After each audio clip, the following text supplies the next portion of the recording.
হচ্ছে বেলডাঙ্গায় বাবরি মসজিদের জন্য করণীয় কি? বেলডাঙ্গার মানুষ বাবরি মসজিদ নাম দাও, আমি আপনাদের আগেই বললাম যে শান্তি শৃঙ্খলা বিঘ্নিত হবে,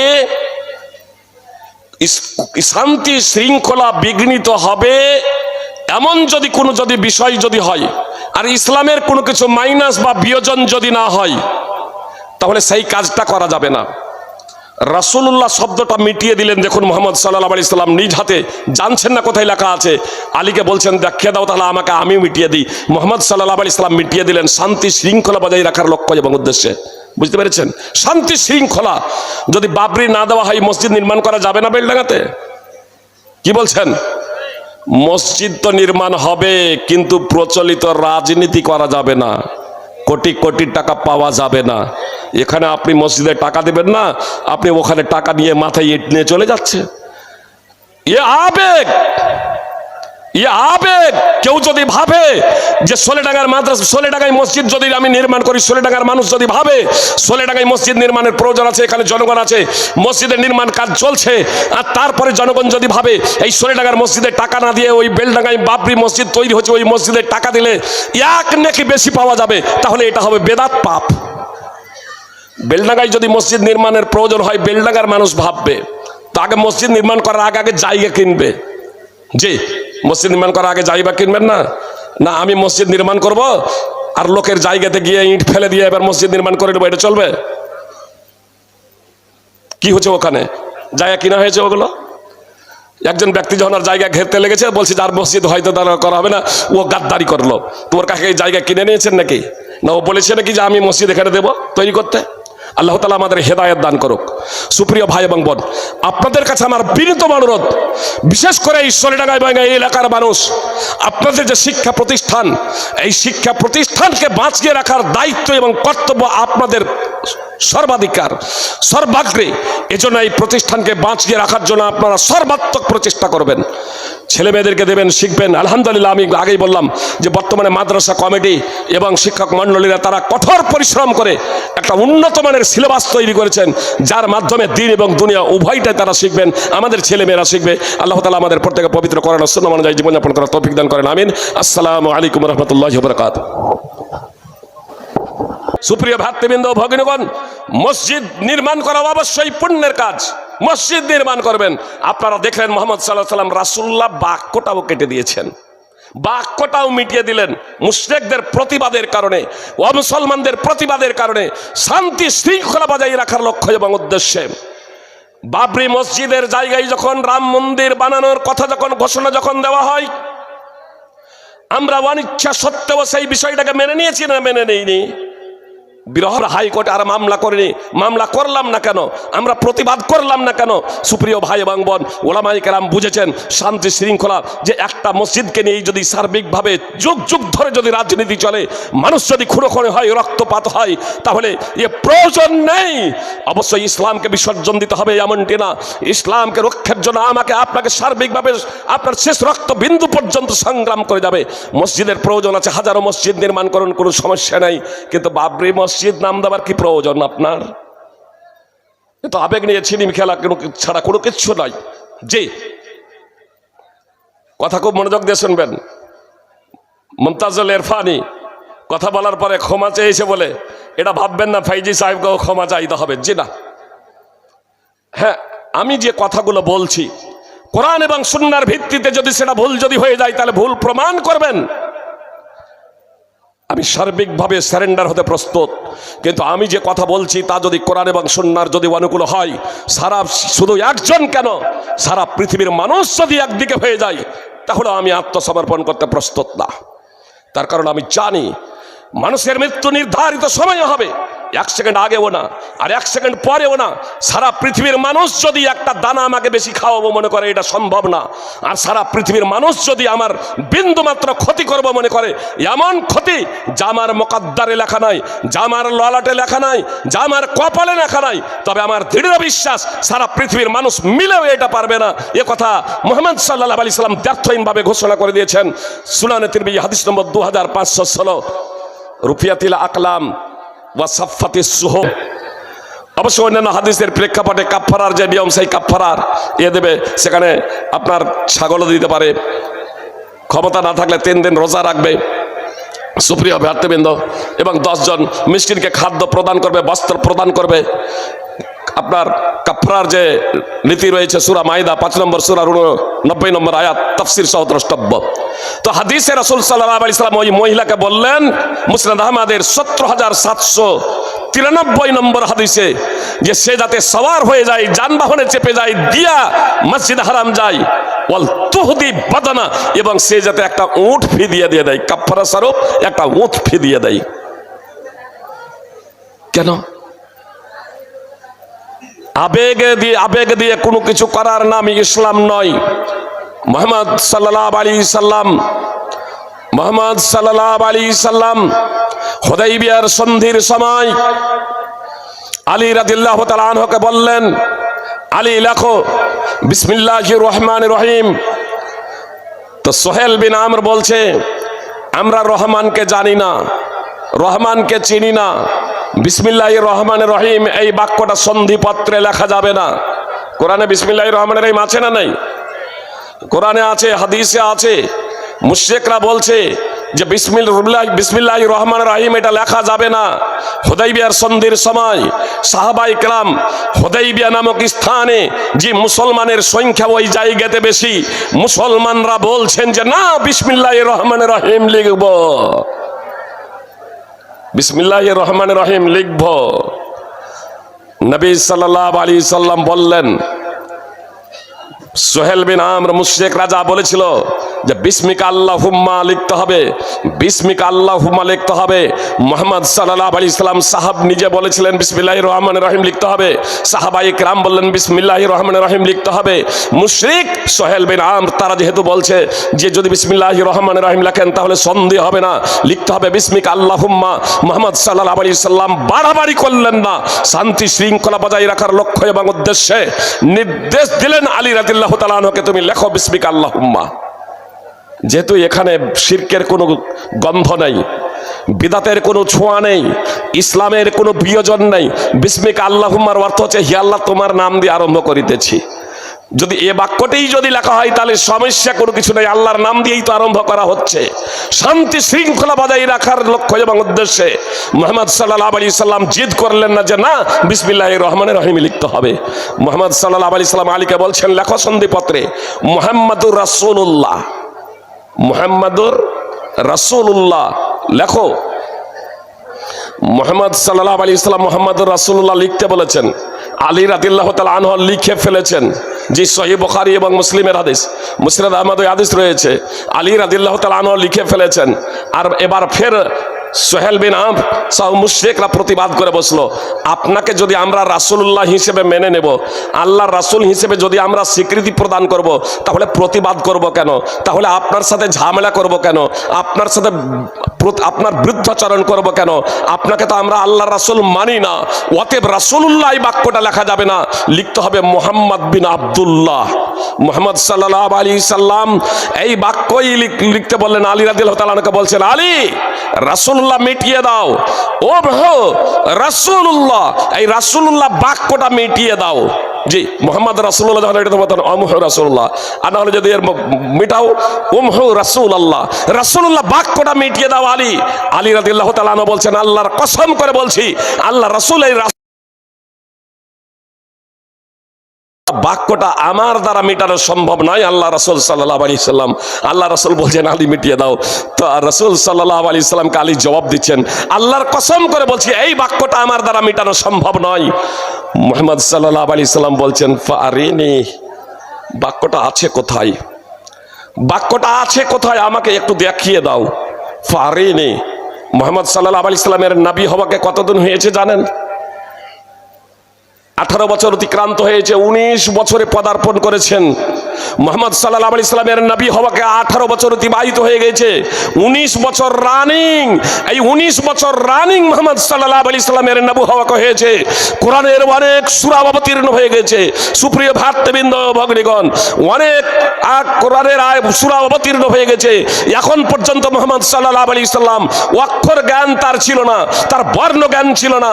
তার কারণ তিনি কিন্তু পাঠশালায় পড়েননি, তিনি বিদ্যালয়ে পড়েননি, কারো কাছে তিনি লেখাপড়া করেননি, কোনো মানুষ তার গুরু ছিল না, তার শিক্ষক ছিলেন না। স্বয়ং আল্লাহ তাআলা জিবরিল আলাইহিস সালাম মারফতে প্রশিক্ষণ দিয়েছিলেন। আর মুহাম্মদ সাল্লাল্লাহু আলাইহি সাল্লামের মুখ থেকে পবিত্র কোরআন উচ্চারিত হচ্ছে, যা আল্লাহ তাআলার বাণী। আর মুহাম্মদ সাল্লাল্লাহু আলাইহি সাল্লামের হাদিস, তো এটা স্বয়ং আল্লাহ তাআলার ভাবার্থ। এজন্য বিজ্ঞানীরা আজকে কোনো কথা বলছে, কালকে পরিবর্তন হয়ে যাচ্ছে। কালকে কিছু বলেছেন, আজকে পরিবর্তন হয়ে যাচ্ছে। এইভাবে পরিবর্তন হতেই আছে। 14 শতাব্দী অতিক্রান্ত হয়ে গিয়েছে, মুহাম্মদ সাল্লাল্লাহু আলাইহি সাল্লামের কথা পরিবর্তন হয় নাই, মুহাম্মদ সাল্লাল্লাহু আলাইহি সাল্লামের বাণী পরিবর্তন হয় নাই। তার কারণ সেটা হচ্ছে স্বয়ং আল্লাহ তাআলার পক্ষ থেকে কোরআন 1400 বছর আগে যা ঘোষণা করেছে, আজকে বিজ্ঞান আস্তে আস্তে সেগুলোকে সমর্থন করে চলেছে। আর এর জন্য ওয়া মুসলিমরা, অনেক বিজ্ঞানী, তারাও আপনার কালেমায়ে শাহাদাত পাঠ করে মুসলমান হয়ে যাচ্ছেন। সূরা হিজরের 26 নম্বর আয়াত অধ্যয়ন করে আরবি ভাষা শিখে জাপানের আকুদি কামাল, আতসি কামাল আকুদা, জাপানের বিজ্ঞানী আতসি কামাল আকুদা আরবি ভাষা শিখে নিজে কোরআন অধ্যয়ন করে আপনারা মুসলমান হয়ে যাচ্ছেন। সুপ্রিয় ভাতৃবৃন্দ ও ভগ্নীগণ, আপনার গত রমাজানের আগে মার্কিন বিজ্ঞানী, হার্ভার্ড বিশ্ববিদ্যালয়ের অধ্যাপক, স্টেম সেল ওষুধের উদ্ভাবক হেনরি ক্লাসেন, আপনারা লিখবেন হেনরি ক্লাসেন, মার্কিন বিজ্ঞানী হেনরি ক্লাসেন কে, আপনাকে গুগল জানিয়ে দেবে। আপনার গত রমাজানের আগে কালেমায়ে শাহাদাত পাঠ করে মুসলমান হয়ে গেলেন। আর আজকে আমরা মুসলমানরা বুঝতে ব্যর্থ হয়েছি। সুপ্রিয় ভ্রাতৃবৃন্দ ও ভগ্নীগণ, আমরা নিজেদের মুসলমান বলে পরিচয় দিতে লজ্জাবোধ করি। আসুন বিষয়টাকে বোঝার প্রচেষ্টা করি। মুহাম্মদ সাল্লাল্লাহু আলাইহি সাল্লাম তিনি লিখতে তিনি পড়তে জানেন না। তার সামনে লেখা আছে রাসূলুল্লাহ বাক্যটা, তবুও তিনি দেখেও দেখতে পাচ্ছেন না। তার কারণ তার বর্ণ জ্ঞান নেই, তার বর্ণ জ্ঞান নেই, তার অক্ষর জ্ঞান নেই। এজন্য তিনি দেখতে পাচ্ছেন না। মুহাম্মদ সাল্লাল্লাহু আলাইহি সাল্লামকে বলছেন ফারিনি। মুহাম্মদ সাল্লাল্লাহু আলাইহি সাল্লাম আলী রাদিয়াল্লাহু তাআলা আনহুকে বলছেন ফারিনি, আলী রাসূলুল্লাহ বাক্যটা কোথায় আছে আমাকে একটু দেখিয়ে দাও। আলী যখন বললেন আল্লাহর কসম করে বলছি এই বাক্যটা আমার দ্বারা মেটানো সম্ভব নয়, তো মুহাম্মদ সাল্লাল্লাহু আলাইহি সাল্লাম বলছেন, সহিহ বুখারী হাদিস, সহিহ বুখারী হাদিস নম্বর 3181, মুহাম্মদ সাল্লাল্লাহু আলাইহি সাল্লাম বলছেন ফারিনি, বাক্যটা আমাকে দেখিয়ে দাও। আলী রাদিয়াল্লাহু তাআলা আনহু দেখিয়ে দিলেন, আর মুহাম্মদ সাল্লাল্লাহু আলাইহি সাল্লাম হাত দিয়ে মিটিয়ে দিলেন। সুপ্রিয় ভ্রাতৃবৃন্দ ভগ্নীগণ, মুহাম্মদ সাল্লাল্লাহু আলাইহি সাল্লাম কি মিটিয়ে দিলেন?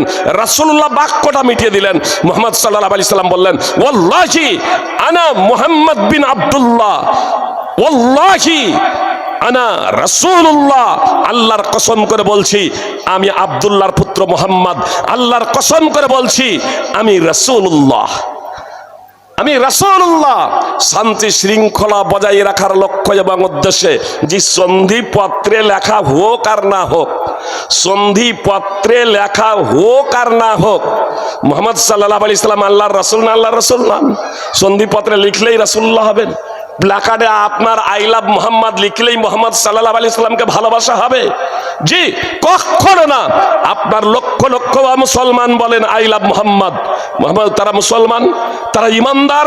আব্দুল্লাহ বিন হিশাম রাদিয়াল্লাহু তাআলা আনহু সূত্রে বর্ণিত, তিনি বলছেন একদা রাসূল সাল্লাল্লাহু আলাইহি সাল্লামের সাথে আমরা ছিলাম, আল্লাহ রাসূল সাল্লাল্লাহু আলাইহি সাল্লাম ওমর বিন খাত্তাবের হাত ধরে হাঁটছেন।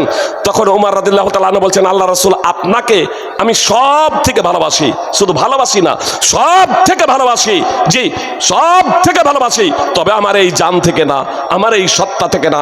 মুহাম্মদ সাল্লাল্লাহু আলাইহি সাল্লাম বললেন, ওমর না, আল্লাহর কসম করে বলছি যতক্ষণ না আমি তোমার নিকটে তোমার নিজের জান থেকে অধিক প্রিয় হব, হাত্তা আকুনা আহাব্বা ইলাইকা মিন নাফসিক, তোমার নিকটে আমি তোমার নিজের জীবন থেকেও অধিক প্রিয় যতক্ষণ না হব, ততক্ষণ পর্যন্ত তুমি খাঁটি মুসলমান হতে পারবে না, পূর্ণাঙ্গ ইমানদার হতে পারবে না। তখন উমর রাদিয়াল্লাহু তাআলা আনহু বলছেন, আল্লাহর কসম করে বলছি আল্লাহ রাসূল জান থেকে জীবন থেকে অধিক প্রিয়। তখন মুহাম্মদ সাল্লাল্লাহু আলাইহি সাল্লাম বললেন, আলান ইয়া উমর, হে উমর। প্রিয় ভাই এবং বোন, তো মুহাম্মদ সাল্লাল্লাহু আলাইহি সাল্লামকে শুধু নিজের জীবন শুধু ভালোই বাঁচতে হবে এমনকি না, নিজের জীবন থেকেও বেশি ভালোবাসতে হবে। নামাজই পড়ে না বলছে আই লাভ মুহাম্মদ, র্যালি করে মিটিং করে, মিছিল করে। সুপ্রিয় ভ্রাতৃবৃন্দ ভগ্নীগণ, মসজিদ নির্মাণ করা অবশ্যই পুণ্যের কাজ। মসজিদ নির্মাণ করবেন। আপনারা দেখলেন মুহাম্মদ সাল্লাল্লাহু আলাইহি ওয়াসাল্লাম রাসূলুল্লাহ বাক্যটাও কেটে দিয়েছেন, বাক্যটাও মিটিয়ে দিলেন। মুশরিকদের প্রতিবাদের কারণে, অমুসলমানদের প্রতিবাদের কারণে শান্তি শৃঙ্খলা বজায় রাখার লক্ষ্য এবং উদ্দেশ্যে বাবরি মসজিদের জায়গায় যখন রাম মন্দির বানানোর কথা যখন ঘোষণা যখন দেওয়া হয়, আমরা অনিচ্ছা সত্ত্বেও সেই বিষয়টাকে মেনে নিয়েছি না মেনে নেইনি? বিরহর হাইকোর্টে আর মামলা করিনি, মামলা করলাম না কেন? আমরা প্রতিবাদ করলাম না কেন? সুপ্রিয় ভাই এবং বোন, ওলামায়ে কেরাম বুঝেছেন শান্তি শৃঙ্খলা যে একটা মসজিদকে নিয়ে যদি সার্বিকভাবে যুগ যুগ ধরে যদি রাজনীতি চলে, মানুষ যদি খুনোখুনি হয়, রক্তপাত হয়, তাহলে এ প্রয়োজন নেই। অবশ্যই ইসলামকে বিসর্জন দিতে হবে এমনটি না। ইসলামকে রক্ষার জন্য আমাকে আপনাকে সার্বিকভাবে আপনার শেষ রক্তবিন্দু পর্যন্ত সংগ্রাম করে যাবে। মসজিদের প্রয়োজন আছে, হাজারো মসজিদ নির্মাণ করুন, কোনো সমস্যা নাই। কিন্তু বাবরি মসজিদ নাম দেওয়ার কি প্রয়োজন আপনার? তো আবেগ নিয়ে ছিনিম খেলা ছাড়া কোনো কিচ্ছু নয়। জি, কথা খুব মনোযোগ দিয়ে শুনবেন। মুমতাজুল ইরফানি কথা বলার পরে ক্ষমা চেয়েছে বলে এটা ভাববেন না ফাইজি সাহেবকেও ক্ষমা চাইতে হবে। জি না, হ্যাঁ, আমি যে কথাগুলো বলছি কোরআন এবং সুন্নাহর ভিত্তিতে যদি সেটা ভুল যদি হয়ে যায় তাহলে ভুল প্রমাণ করবেন। আমি সার্বিকভাবে স্যারেন্ডার হতে প্রস্তুত, কিন্তু আমি যে কথা বলছি তা যদি কোরআন এবং সুন্নাহর যদি অনুকূল হয়, সারা শুধু একজন কেন সারা পৃথিবীর মানুষ যদি একদিকে হয়ে যায় তাহলে আমি আত্মসমর্পণ করতে প্রস্তুত না। তার কারণ আমি জানি মানুষের মৃত্যু নির্ধারিত সময় হবে, 1 সেকেন্ড আগেও না আর 1 সেকেন্ড পরেও না। সারা পৃথিবীর মানুষ যদি একটা দানা আমাকে বেশি খাওয়াবো মনে করে এটা সম্ভব না। আর সারা পৃথিবীর মানুষ যদি আমার বিন্দু মাত্র ক্ষতি করবো মনে করে, এমন ক্ষতি যা আমার মুকদ্দারে লেখা নাই, যা আমার ললাটে লেখা নাই, যা আমার কপালে লেখা নাই, তবে আমার দৃঢ় বিশ্বাস সারা পৃথিবীর মানুষ মিলেও এটা পারবে না। এ কথা মুহাম্মদ সাল্লাল্লাহু আলাইহি সাল্লাম দ্ব্যর্থহীনভাবে ঘোষণা করে দিয়েছেন। সুনানে তিরমিজি হাদিস নম্বর 2516, রুফিয়াতিল আকলাম ওয়া সাফাতিস সুহুফ, কলম উঠিয়ে নেওয়া হয়েছে, কলম উঠিয়ে নেওয়া হয়েছে, পাণ্ডুলিপি শুকিয়ে গেছে, কলম উঠিয়ে নেওয়া হয়েছে, পাণ্ডুলিপি শুকিয়ে গিয়েছে। সুপ্রিয় ভ্রাতৃবৃন্দ ভগ্নীগণ, মুসলিম জাতি আজ বিপন্ন কেন? মুসলিম জাতি আজ বিপর্যয়ের মুখে কেন? এই বিষয়টা আগে একটু বুঝার প্রচেষ্টা করি, তারপর আগে বাড়ি। আল্লাহ তাআলা বলছেন, ফালইয়াহদারিল্লাযীনা ইউখালিফুনা আন আমরিহি আন তুসিবাহুম ফিতনাতুন আও ইউসিবাহুম আযাবুন আলীম। তাদের ভয় করা উচিত যারা রাসূল সাল্লাল্লাহু আলাইহি সাল্লামের নির্দেশের বিরুদ্ধাচরণ করে যে তাদের উপর বিপর্যয় নেমে আসবে কিংবা লাঞ্ছনাদায়ক শাস্তি তাদের উপর আবর্তিত হবে। সূরা নূর 24 নম্বর সূরার 63 নম্বর আয়াতের শেষাংশ আল্লাহ তাআলা স্পষ্টভাবে বললেন, যারা রাসূল সাল্লাল্লাহু আলাইহি সাল্লামের বিরুদ্ধাচরণ করবে তাদের ভয় করা উচিত যে তাদের উপর বিপর্যয় নেমে আসবে কিংবা তাদের উপর লাঞ্ছনাদায়ক শাস্তি আবর্তিত হবে। সুপ্রিয় ভ্রাতৃবৃন্দ ভগ্নীগণ, আসুন আমরা কি মুহাম্মদ সাল্লাল্লাহু আলাইহি সাল্লামের বিরুদ্ধাচরণ করেছি? যে আমরা কি মুহাম্মদ সাল্লাল্লাহু আলাইহি সাল্লামের বিরুদ্ধাচরণ করেছি? অনেকেই বলছেন বিরুদ্ধাচরণ করেনি। আসুন দেখি যে মুহাম্মদ সাল্লাল্লাহু আলাইহি সাল্লামের শুধু বিরুদ্ধাচরণ করেছি তাই নয়, স্বয়ং আল্লাহ তাআলার আমরা বিরুদ্ধাচরণ করেছি। আমরা মুসলমান, আজ নিজেদের মুসলমান বলে দাবি করছি, কিন্তু আমরা আল্লাহ তাআলার অনেক নির্দেশকে আমরা বাস্তবায়ন করি নাই।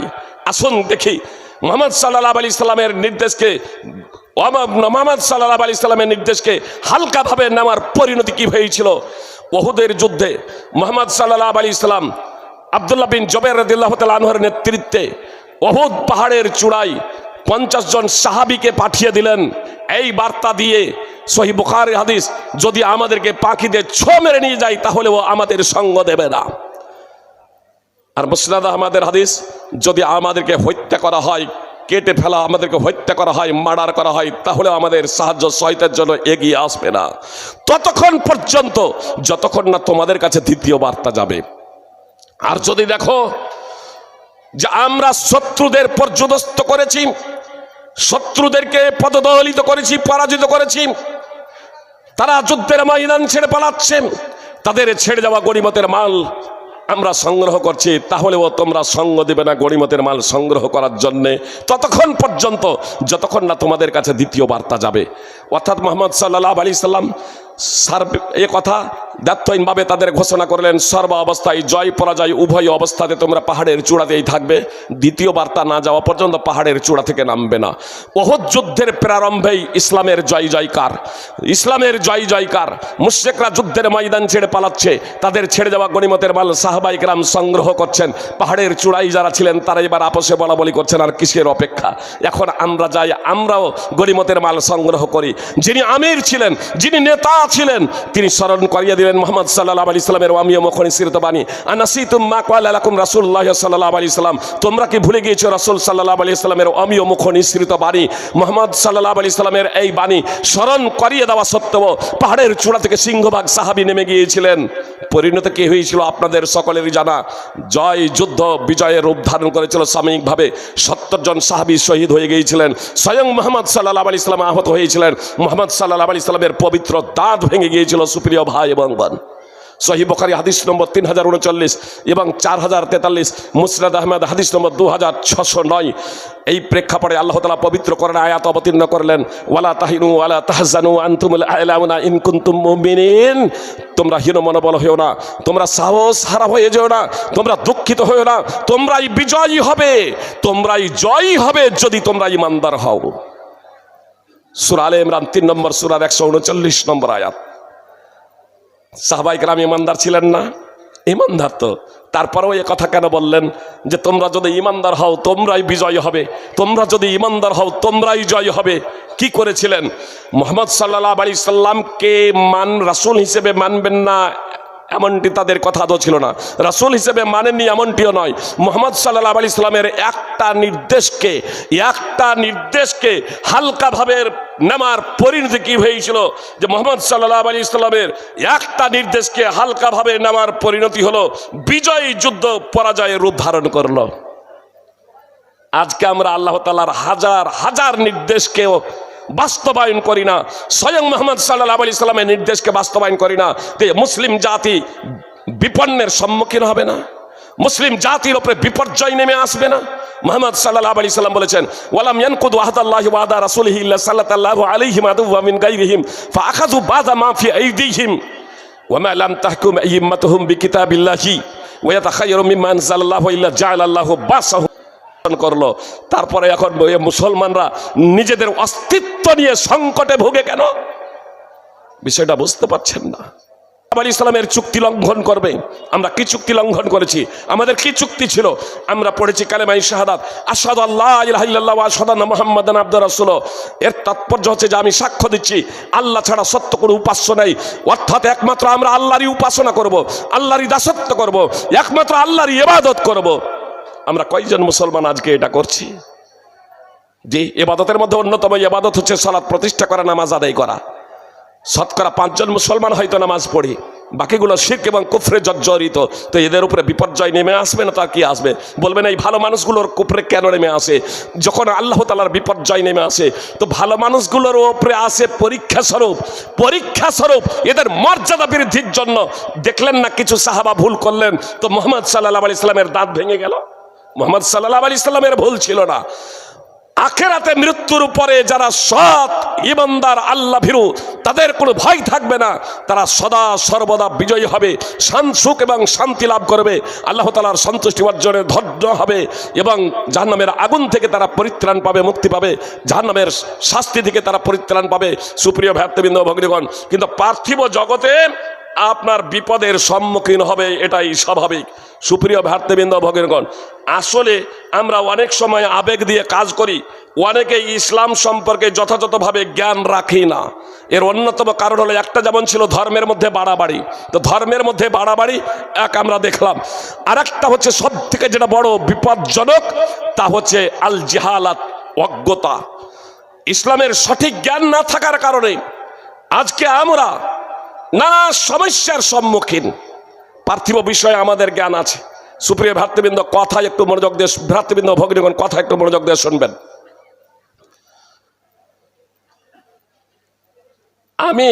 আমার কোনো গুরু নেই, আমার কোনো শিক্ষক নেই। আমি ডাক্তারি লাইনে পড়াশোনা করেছি, কিন্তু কোনো শিক্ষক ছাড়াই, কোনো গুরু ছাড়াই মাধ্যমিক পর্যন্ত পড়ার পরে যেহেতু বাংলা পড়তে শিখে নিয়েছি, ইংরেজি মোটামুটি জানি, আর ডাক্তারি বইগুলো, চিকিৎসার বইগুলো পড়াশোনা করে এখন চিকিৎসা করতে শুরু করে দিয়েছি। আর আমার ঘরে দরজায় ওপরে সাইনবোর্ড টাঙিয়ে দিয়েছি MBBS MD। প্রচার করছি আমি একজন সার্জন। যারা জানেন আমার কাছে কেউ সার্জারি করবেন, যে ও নিজেও জানে, আপনি যারা জানেন তারা তো করবে না, ও নিজেও জানে যে ও ডুপ্লিকেট এবং ধোঁকাবাজ, ওর দ্বারা এটা সম্ভব না। এজন্য যখন এই আপনার পশ্চিমবাংলায় যখন ধরপাকড় শুরু হয়েছিল না, আমিও কিছু দেখেছি, একজনকে দেখেছিলাম, ওর দেখছি তোর লেখা ছিল, আপনার অবশ্য বোর্ড একবারে পাকা করে না, দেওয়ালে লেখা ছিল, ওই ধরপাকড়ের সময় আপনার বউ মিটিয়ে দিয়েছে। আপনার অনেকগুলো আপনার ডুপ্লিকেট ধরা পড়েছিল। সুপ্রিয় ভাতৃবৃন্দ ও ভগ্নীগণ, আপনার ডাক্তার যতই অভিজ্ঞ হোক না কেন, একজন কক ডাক্তারের কাছে আমরা সার্জারি করি না, একজন কসাইয়ের কাছে আমরা সার্জারি করি না, একজন ভালো সার্জনের কাছে, দক্ষ অভিজ্ঞ ডাক্তার যিনি MBBS MD এই ধরনের দক্ষ ডাক্তার সার্জনের কাছে আমরা সার্জারি করে থাকি। সুপ্রিয় ভাতৃবৃন্দ ভগ্নীগণ, কিন্তু দুনিয়ার বিষয়ে, পার্থিব বিষয়ে, মনে করুন পবিত্র কোরআন এবং সুন্নাহকে আমরা আমাদের মাতৃভাষায় পড়লাম, মানে গুরু ছাড়া কেউ যদি পড়ে, তাহলে এই গুরু ছাড়া পড়লে সে কি আলেম হবে? কখনো আলেম হবে না, এ হবে জাহেল। মুহাম্মদ সাল্লাল্লাহু আলাইহি সাল্লাম বলেছেন, ইন্নামাল ইলমু বিত্তাআল্লুম, সিলসিলা সাহিহা হাদিস নম্বর 342। জ্ঞান অর্জন হবে অধ্যয়নের দ্বারা, গুরুর কাছে, শিক্ষকের কাছে শিখতে হবে। এই যে মাদ্রাসা, আলহামদুলিল্লাহ, আমরা আপনাদের এই সোলেডাঙ্গারি, আমি কিন্তু ছাত্র, এখনো ছাত্র, শেষ হয়ে গেছি এমনটি না, মানে সোলেডাঙ্গা থেকে এখন আমি চলে গিয়েছি এবং অন্যান্য মাদ্রাসা থেকেও আমি পড়া শেষ করেছি, কিন্তু ইসলামের এখনো আমি একজন ছাত্র। আর আমি দৃঢ় প্রতিজ্ঞাবদ্ধ, যতদিন বাঁচব, যতদিন অধ্যয়ন করতে পারবো, ততদিনই আমি ছাত্র। সুপ্রিয় ভাতৃবৃন্দ ভগ্নীগণ, তাহলে আগে আমি গুরুর কাছে পড়েছি, গুরুর কাছে। আজকেও যে ছেলেগুলোকে পাগড়ি প্রদান করা হলো, এরা গুরুর কাছে পড়েছে। অবশ্য যে ছেলেগুলো আপনার হাফেজ হয়েছে, তাদের কাছে আবার বিনীত অনুরোধ, এখন তোমরা জাহেল, যারা জেনারেল শিক্ষিত, এরা তো জাহেল। এই দৃষ্টিকোণ থেকে কোরআন এবং হাদিসের আলোকে এই বলবেন না ফের মূর্খ বলছে, এটা বলবেন না, মানে আলেমের বিপরীতে আমি কথাটা বলছি। আলেম হলো নবী এবং রাসূলদের উত্তরাধিকারী, আলেম হলো নবী এবং রাসূলদের উত্তরাধিকারী। আর এটা শিখতে হয়, এটা জানতে হয়। মুহাম্মদ সাল্লাল্লাহু আলাইহি সাল্লাম নিজেও জানতেন না। 40 বছর বয়স হয়ে গেছে, ঈমান কি জানতেন না, গ্রন্থ কি জানতেন না। আল্লাহ তাআলা ওহী মারফতে জানিয়েছেন। আল্লাহ নিজেই বলছেন, মা কুনতা তাদরি মাল কিতাব ওয়ালাল ঈমান, মুহাম্মদ সাল্লাল্লাহু আলাইহি সাল্লাম তুমি ঈমান কি এবং কিতাব কি জানতে না। সূরাতুশ শূরা 42 নম্বর সূরার 52 নম্বর আয়াত। তো আমি আপনাদের বলছিলাম যে আপনার মুসলিমদের বিপর্যয়ের অন্যতম কারণ হলো শিক্ষা থেকে এদের পিছিয়ে থাকা।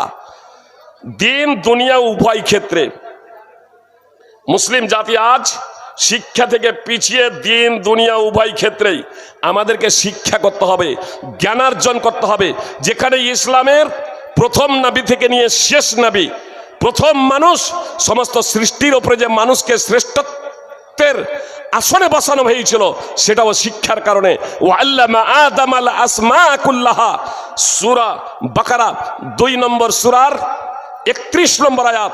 আপনার এখানে আদম আলাইহিস সালামকে, মানুষ জাতিকে যে শিক্ষার শ্রেষ্ঠের আসনে বসানো হয়েছে, কিছু মানুষকে আদম আলাইহিস সালামকে সৃষ্টির শ্রেষ্ঠত্বের আসনে বসানো হয়েছিল, সেটাও ছিল আপনার শিক্ষার কারণে।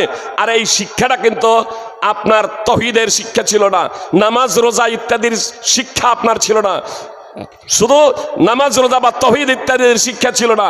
আপনার তৌহিদ যদি বলা হয়, আপনার ইবাদত যদি বলা হয়, তাহলে ফেরেশতাও সেগুলো জানতেন। ওয়া আল্লামা আদামাল আসমা কুল্লাহা, অন্যান্য যে সমস্ত সৃষ্টির নামগুলো আছে, এই নামগুলো সম্পর্কে অবগত ছিলেন না, তো এই নামগুলো সম্পর্কে শিক্ষা দিয়েছিলেন। অর্থাৎ পার্থিব শিক্ষা, বৈশ্বিক শিক্ষা। এই পার্থিব শিক্ষা এবং বৈশ্বিক শিক্ষার মাধ্যমে আল্লাহ তাআলা মানব জাতিকে জানিয়ে দিলেন যে পার্থিব বিষয়েও খুব গুরুত্ব রয়েছে, বৈষয়িক বিষয়েরও খুব গুরুত্ব রয়েছে। আর মুহাম্মদ সাল্লাল্লাহু আলাইহি সাল্লাম সর্বশেষ রাসূল, তার উপরে সূরা আলাকের প্রথম 5টি আয়াত অবতীর্ণ করে ইকরা বিসমি রাব্বিকাল্লাযী খলাক, তুমি পাঠ করো তোমার প্রতিপালকের নামে, তুমি পাঠ করো তোমার প্রতিপালকের নামে যিনি সৃষ্টি করেছেন। এ কথা বলে আল্লাহ তাআলা ওহীর মাহাত্ম্য এবং মর্যাদা বর্ণনা করেছেন। সুপ্রিয় ভাতৃবৃন্দ, এই দুই শিক্ষা আমাদের অন্তরে থাকতেই হবে সুপ্রিয় ভাই এবং বোন। যতক্ষণ পর্যন্ত এই দুই শিক্ষা আমরা কোরআন এবং সুন্নাহকে মাতৃভাষায় যতক্ষণ পর্যন্ত হৃদয়ঙ্গম করতে না শিখব, যতক্ষণ পর্যন্ত কোরআন এবং সুন্নাহকে হৃদয়ঙ্গম করতে না শুরু করব, যতক্ষণ পর্যন্ত কোরআন এবং সুন্নাহকে আমাদের ভাষায় আমরা বুঝতে না শিখব, যতক্ষণ পর্যন্ত কোরআন এবং হাদিস শিখে তা নিয়ে আমরা চিন্তা ভাবনা না করব, ততক্ষণ পর্যন্ত এ জাতির উন্নতি সাধন সম্ভব নয়, বিপর্যয়ের মুখে থাকবে, এটা স্বাভাবিক। তার কারণ এদের সঠিক জ্ঞান নেই। একটা উদাহরণ দিই তাহলে বুঝতে সুবিধা হবে আপনাদের সুপ্রিয় ভাই এবং বোন।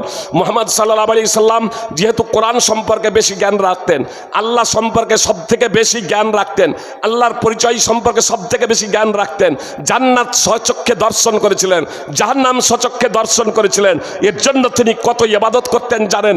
মুগিরা বিন শুবা এবং আয়েশা রাদিয়াল্লাহু তাআলা আনহা সূত্রে বুখারী মুসলিমেই তো হাদিস বর্ণিত আছে যে এত দীর্ঘ সময় ধরে দাঁড়িয়ে ইবাদত করতেন আল্লাহ রাসূল সাল্লাল্লাহু আলাইহি সাল্লাম, এত দীর্ঘ সময় ধরে তাহাজ্জুদের নামাজ আদায় করতেন। মুগিরার বর্ণনা রয়েছে হাত্তা তাওয়াররামাত কাদামা, মুহাম্মদ সাল্লাল্লাহু আলাইহি সাল্লামের পা দুখানা ফুলে যেত।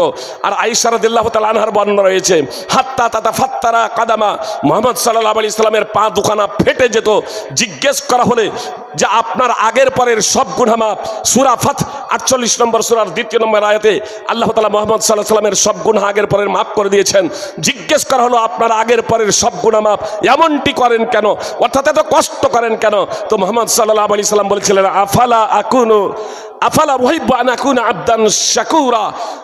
আয়েশার বর্ণনা, রাসূল সাল্লাল্লাহু আলাইহি সাল্লাম বলেছিলেন আমি কি আল্লাহ তাআলার কৃতজ্ঞশীল বান্দা হওয়া পছন্দ করব না?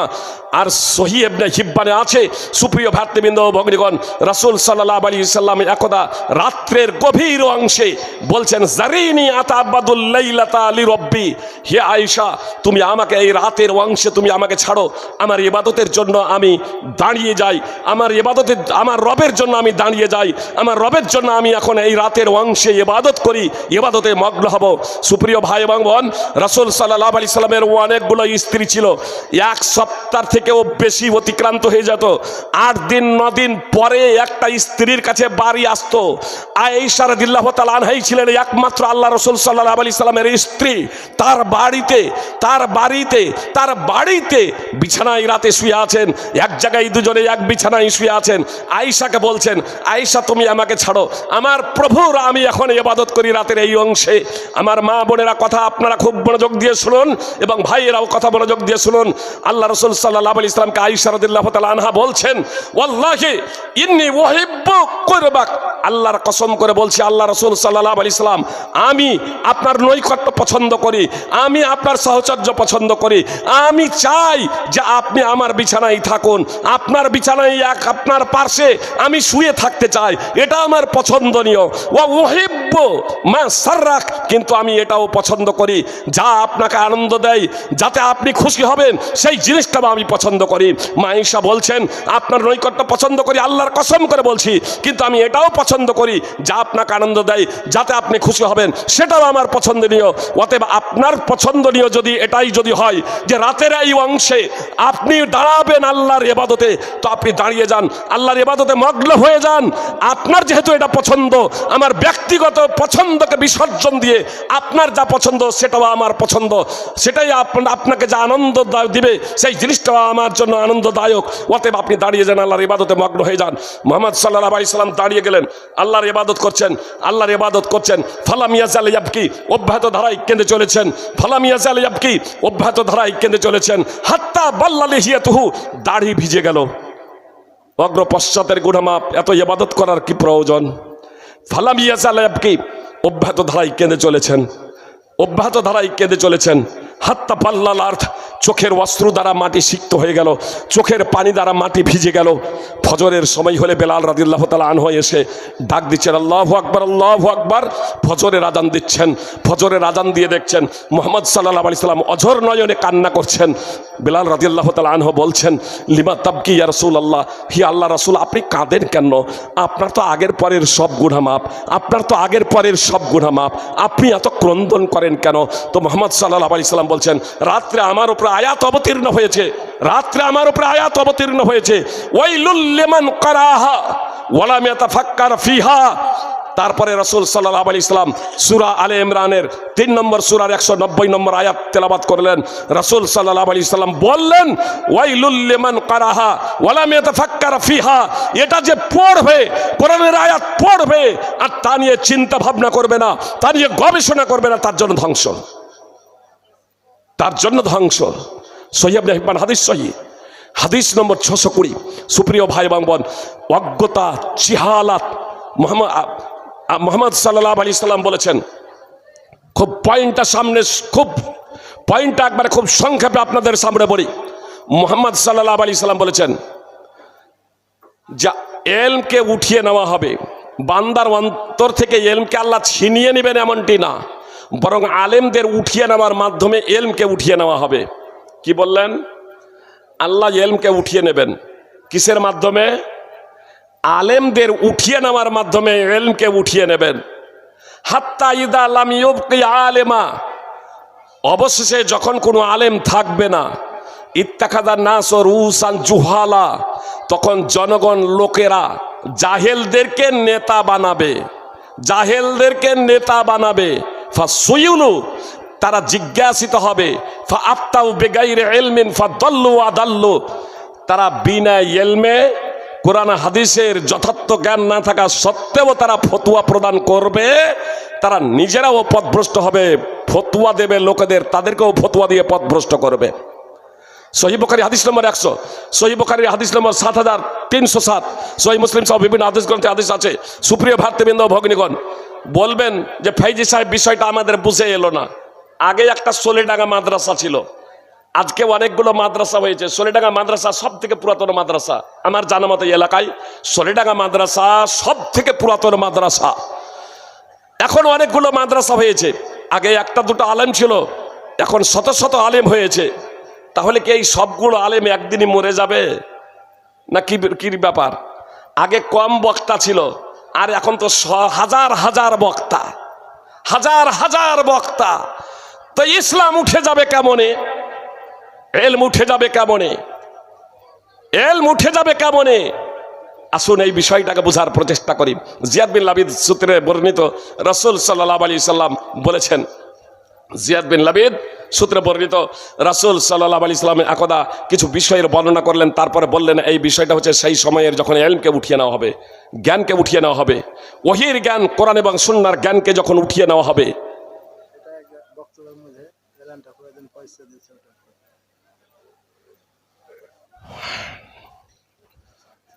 মাশাআল্লাহ, কিসমত শেখ সন্দীপুর উত্তরপাড়া থেকে 50,000 টাকা দান করেছেন। সালাউদ্দিন শেখ 10,000 টাকা, মহিউদ্দিন শেখ 10,000 টাকা,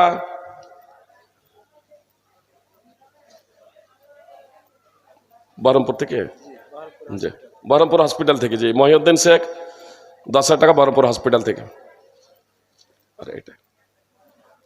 মতিউর রহমান ডিলার চরকতলা 30,000 টাকা।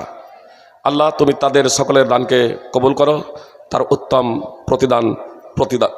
প্রতিদান দান করো, আমিন। সুপ্রিয় ভাই, আপনাদের কি বলছিলাম? এলমকে উঠিয়ে নেবে। জিয়াদ বিন লাবিদ বলছেন, আল্লাহ রসুল সাল্লাল্লাহু আলাইহি ওয়াসাল্লামের কথা বলছেন, কিছু বিষয়ের আলোচনা করলেন, তারপরে বলছেন যে এলমকে উঠিয়ে নেওয়া হবে, কোরআন এবং সুন্নাহর জ্ঞানকে উঠিয়ে নেওয়া হবে। তো জিয়াদ বিন লাবিদ বলছেন, আল্লাহ রসুল জ্ঞানকে কিভাবে উঠিয়ে নেওয়া হবে? আমরা কোরআন পড়ছি, আমরা আমাদের ছেলে মেয়েদেরকে কোরআন পড়াচ্ছি, তারা আবার তাদের ছেলে মেয়েদেরকে কোরআন পড়াবে, তা কিয়ামত পর্যন্ত চলতে থাকবে। মানে তিনি বলতে চাইলেন এখন সংখ্যা তো কম, আস্তে আস্তে কোরআনের পাঠকের সংখ্যা তো আরো বেশি হয়ে যাবে, তো এলম কিভাবে উঠে যাবে? বুঝতে পেরেছেন? তো এলম কিভাবে উঠে যাবে? তো মোহাম্মদ সাল্লাল্লাহু আলাইহি সাল্লাম বললেন, জিয়াদ, তোমার মা তোমার জন্য বিলাপ করুক, তোমার মা তোমার জন্য ক্রন্দন করুক। আমি তো তোমাকে মদিনার একজন বুদ্ধিজীবী ভেবেছিলাম। আওয়ালাইসা হাযিহিল ইয়াহুদ ওয়ান নাসারা ইয়াকরাউনা আত-তাওরাত ওয়াল ইনজিল লা ইয়ামালুনা বিশাইইম মিম্মা ফীহিমা। এই ইহুদি এবং খ্রিস্টান তারা কি তাওরাত এবং ইনজিল পড়ে না? এই ইহুদি খ্রিস্টানও তো তাওরাত ইনজিল পড়ে, কিন্তু তাওরাত ইনজিলে যা আছে সেই অনুযায়ী তারা আমল করে না। সুনানে ইবনে মাজাহ হাদিস নম্বর 4048, মুসনাদ আহমদে হাদিস রয়েছে, হাদিস সহিহ। সুপ্রিয় ভাতৃবৃন্দ ও ভগ্নীগণ, তাহলে কোরআন এবং সুন্নাহর তো জ্ঞান অর্জন করবে, তথ্য এবং ডিগ্রি জানবে। তো তথ্য এবং ডিগ্রি জানাটা অর্জন করাটা যথেষ্ট নয়। আলেম প্রকৃত তাকেই বলা হবে যে কোরআন এবং সুন্নাহ ওস্তাদের মাধ্যমে শিখবে, আর যেমন যেমন শিখবে তেমন তেমন তা বাস্তবায়ন করবে। যেমন যেমন শিখবে তেমন তেমন তা বাস্তবায়ন করবে। যখন বাস্তবায়ন হবে না বা কোরআন এবং সুন্নাহ ওস্তাদের দ্বারা শিখবে না, তখন সে আলেম হতে পারে না, তখন আপনার জ্ঞানকে উঠিয়ে নেওয়া হবে। সুতরাং আবু দারদা রাদিয়াল্লাহু তাআলা আনহু বলেন, লা তাকুনু আলিমা হাত্তা তাকুনা মুতাআল্লিমা ওয়া লা তাকুনু বিল ইলমি আলিমা হাত্তা তাকুনা বিহি আমিলা। তুমি ততক্ষণ পর্যন্ত বিদ্বান হতে পারো না, আলেম হতে পারো না, যতক্ষণ না তুমি শিষ্য হবে, ছাত্র হবে। আর ততক্ষণ পর্যন্ত তুমি বিদ্যার বিদ্বান হতে পারো না, জ্ঞানের জ্ঞানী হতে পারো না, যতক্ষণ না তুমি সেই জ্ঞান অনুযায়ী তুমি আমল করবে। সুনানে দারমি হাদিস নম্বর 301। সুপ্রিয় ভাতৃবৃন্দ ভগ্নীগণ, এই জন্য কোরআন এবং সুন্নাহ আমাদেরকে শিখতে হবে, এটা অন্যতম শর্ত। মুহাম্মদ সাল্লাল্লাহু আলাইহি সাল্লাম বলেছেন, তালাবুল ইলমি ফারিজাতুন আলা কুল্লি মুসলিম। প্রত্যেক মুসলিমের জন্য জ্ঞানার্জন করা অপরিহার্য কর্তব্য। আপনাকে ওই বাবরি মসজিদ, যে বাবরি মসজিদ নাম দেওয়া হয়েছে, তার জন্য আপনার মসজিদ তৈরির জন্য যদি আপনি দান করতে যান আর ভাবেন সোলেডাঙ্গায় যদি মসজিদ নির্মাণ করা হয় কম নেকি হবে, বাবরি মসজিদ নির্মাণ করলে সেখানে বেশি নেকি পাওয়া যাবে, তাহলে জানবেন এটা বেদাত, এটা পাপ হবে, এটা নেকি না। সুপ্রিয় ভাই এবং বোন, আপনার মুহাম্মদ সাল্লাল্লাহু আলাইহি সাল্লাম কি বললেন? তালাবুল ইলমি ফারিজাতুন আলা কুল্লি মুসলিম। প্রত্যেক মুসলিমের জন্য জ্ঞানার্জন করা অপরিহার্য কর্তব্য। সহিহুল জামে হাদিস নম্বর 3913-14। সুপ্রিয় ভাই এবং বোন, আপনাদের একবার স্পষ্টভাবে বলছি, আপনি আপনার ছেলেকে ডাক্তার করেন, ইঞ্জিনিয়ার করেন, ব্যারিস্টার করেন, আইপিএস করেন, আইএস করেন, আপনার আর কিছু করেন, কিন্তু আগে প্রকৃত শিক্ষাটা তাকে দেন। ইসলামের যে মৌলিক শিক্ষা, এই শিক্ষা প্রত্যেক ছেলে মেয়েকে শিখতেই হবে, কম্পালসারি। আলহামদুলিল্লাহ, বর্তমান মাদ্রাসা কমিটি এবং শিক্ষক মহাশয়রা তারা অক্লান্ত পরিশ্রমের মাধ্যমে সিলেবাস নতুনভাবে সাজিয়েছেন। কোরআন এবং সুন্নাহর সাথে সাথে কিছু ইংরেজি এবং মাতৃভাষা সেখানে যোগ করেছেন, যার মাধ্যমে কোরআন এবং সুন্নাহকে যথার্থভাবে উপলব্ধি করতে, হৃদয়ঙ্গম করতে আমার আপনার ছেলেরা সক্ষম হবে ইনশাআল্লাহ। এজন্য আমাদের সার্বিক সাহায্য সহযোগিতা একান্ত কাম্য, সার্বিক সহযোগিতা একান্ত কাম্য। সুপ্রিয় ভাতৃবৃন্দ ভগ্নীগণ, আমি আপনাদের বলছিলাম যে আমাদের উপরে বিপর্যয় নেমে আসার কারণ কি? বিপর্যয় নেমে আসার, অবশ্য বিষয়টা গড়ি দিকে খালি করিনি, যদিও হয়েছে অনেক ভাবছি টাইম দেবো, কিন্তু কিভাবে পাস হয়ে যাচ্ছে। সুপ্রিয় ভাতৃবৃন্দ ভগ্নীগণ, বক্তা চলে এসছে নাকি? সুপ্রিয় ভাই এবং বোন, আপনাদের প্রশ্ন করার অবশ্যই আমি সময় দেব, আমার বক্তব্যকে কেন্দ্র করে করবেন। আর মোটামুটি 10 মিনিট আমি অন্তত বক্তব্য রাখে দিয়ে প্রশ্ন করবেন। টাইম আছে তো? 10 মিনিট, অন্তত 10 মিনিট আপনাদের সামনে বক্তব্য রাখে কথায় একটু মনোযোগ দিয়ে শুনবেন। সুপ্রিয় ভাতৃবৃন্দ ভগ্নীগণ, আমি বলছিলাম যে অজ্ঞতা এটা হচ্ছে জাতির বিপর্যয়ের অন্যতম কারণ হচ্ছে একটা অজ্ঞতা। এই অজ্ঞতা আমাদেরকে দূর করতেই হবে। কোরআন এবং সুন্নাহর মৌলিক জ্ঞান আমাকে শিখতেই হবে। যে কোরআন এবং সুন্নাহর মৌলিক জ্ঞান শিখুন, তারপর আপনি যোগ্য আলেম হন, অথবা আপনি যোগ্য ডাক্তার হন, আপনি যোগ্য একজন আইপিএস হন, আপনি যোগ্য একজন দেশের সেবক হন, আপনি একজন যোগ্য ব্যবসায়ী হন, যে আপনি প্রতিষ্ঠিত একজন ব্যবসায়ী হন, আপনি একজন প্রতিষ্ঠিত সৎ একজন ইঞ্জিনিয়ার হন, আপনি একজন নেতা হন, জাতির নেতা। সুপ্রিয় ভাতৃবৃন্দ, কিন্তু সঠিক জ্ঞান আগে আপনাকে অর্জন করতে হবে। সঠিক জ্ঞান না থাকার কারণে কিছু মানুষ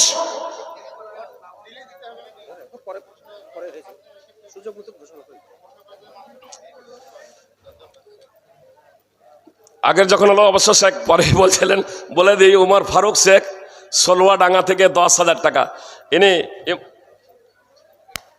ইমানি ফজলত শেখ ইমানি মোল্লা হাফেজাহুল্লাহ, ইনি হচ্ছেন আমার একজন যোগ্যতম শিক্ষক। তার কাছেই আমি প্রাথমিক শিক্ষাটা অর্জন করেছি আলহামদুলিল্লাহ। আব্দুর রহমান শেখ চুমরি গাছা 15,000 টাকা। আল্লাহ তাআলা তাদের দানকে কবুল করুন। সুপ্রিয় ভ্রাতৃবৃন্দ ও ভগ্নীগণ, কথা একটু মাঝে কেটে যাচ্ছে। কি বলছিলাম?